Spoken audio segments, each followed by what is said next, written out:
안녕하세요. 김준래 변호사입니다. 오늘 이 시간에는 장교양 기관의 양도 양수에 있어서 행정처분이 양수인에게 따라가는 경우, 이런 경우를 한번 살펴보겠습니다. 우리 장교양보험법에는 37조의 4에 보면 장교양 기관에 대한 행정처분이 승계되는 경우들이 나와 있습니다. 대표적인 것이 첫 번째는, 즉 1항에는 행정처분을 한 날로부터 3년 이내에 양수인이 장교양 기관, 해당 기관을 양수를 하거나 아니면 배우자나 직계 혈족이 해당 기관을 운영하는 경우에는 역시 앞서 양도인이 받은 행정처분, 즉 업무정지 처분이라든지 과징금이 따라가게 되어 있습니다. 이런 점을 유념하셔서 반드시 장교양 기관을 양수할 때는 행정처분이 남아있는지를 꼭 확인하셔야 합니다. 실무적으로는 해당 시군구에서 이런 문제를 근절하기 위해서 양도인한테 요구하는 서류로서 양수인이 이런 사실을 알고 있다는 것을 서류를 받아오기는 합니다. 근데 이제 모든 시군구가 그런 게 아니기 때문에 양수인 스스로도 이런 부분을 점검해야 할 필요가 있습니다. 그게 첫 번째고요. 두 번째는 행정처분의 절차를 진행할 때에 마찬가지로 양수를 한다든지 아니면은 해당 그 개설자의 친인척, 정확히 얘기하면 배우자라든지 직계 혈족이 운영을 할 때에는 똑같이 행정처분이 따라가게 돼 있습니다. 좀 더 구체적으로 말씀드리면 행정처분이 나왔습니다. 그리고 이 이후에 양도인하고 양수인하고 서로 매각을 하는 그런 계약을 합니다. 그런데 실제로는 장교양 기관을 폐업을 하고 신규 개설하는 모양으로 이제 양수인이 새로 진입을 하게 되는데요. 그러면 이런 폐업과 개설이 양도양수라고 볼 수는 없겠죠. 그렇기 때문에 제가 보기에는 37조의 4, 그 1항에 첫 번째 해당되지는 않는다고 보입니다. 즉 양도양수를 한다면 해당 조문에 해당은 되지만 신규 개설이라면 그건 양도양수로 볼 수 없다는 것이 제 생각입니다.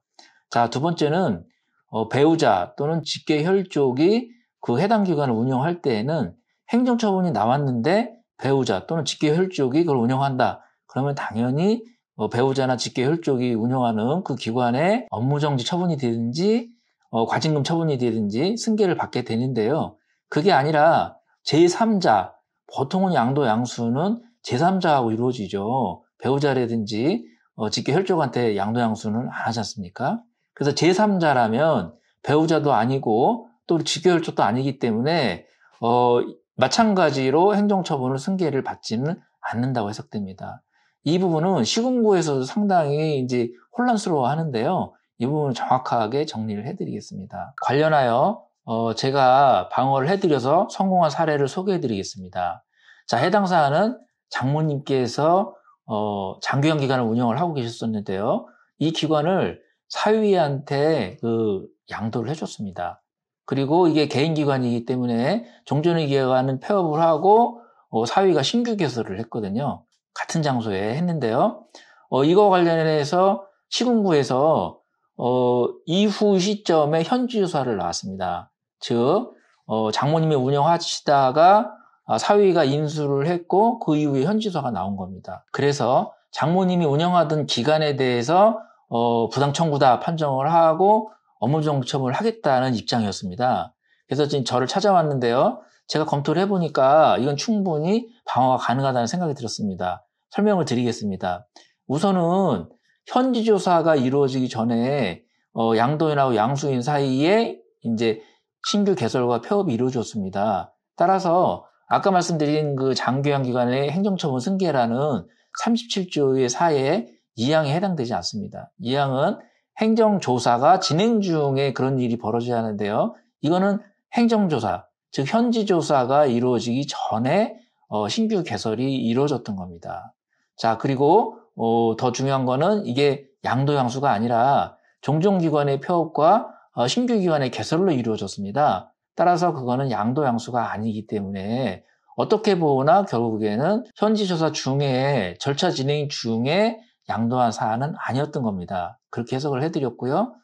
두 번째는 이 기관이 이 행정처분이 이루어지기 전에 인수를 받은 거거든요. 그래서 신규 개설이라는 방법을 인수를 받았는데요. 이 관련 규정 그 37조의 사회 1항에 보면은 행정처분이 이루어지고 그 다음에 양도가 되어야지만 적용되는 조문이었습니다. 그래서 이 부분을 정확히 짚어서 제가 법률자문 의견서를 써드렸고 해당 기관은 법률자문 의견서로 보고가 됐습니다. 처음에 해당 시군구에서는 행정처분을 확신했고 당연히 날짜만 잡고 있었거든요. 그래서 제가 법률자문을 정확히 해드려서 방어에 성공을 했던 사례입니다. 자, 정리하겠습니다. 양수인께서는 반드시 해당 장교양 기관을 인수할 때에 업무정지 처분이라든지 과징금이 붙어 있는지 점검을 꼭 하셔야 합니다. 그렇지 않으면 예기치 않게 뭐 거대한 금액이 됐든 아니면 업무정지 처분이 됐든 이런 행정처분을 넘겨받을 수 있거든요. 이 부분은 반드시 유념하시기 바랍니다.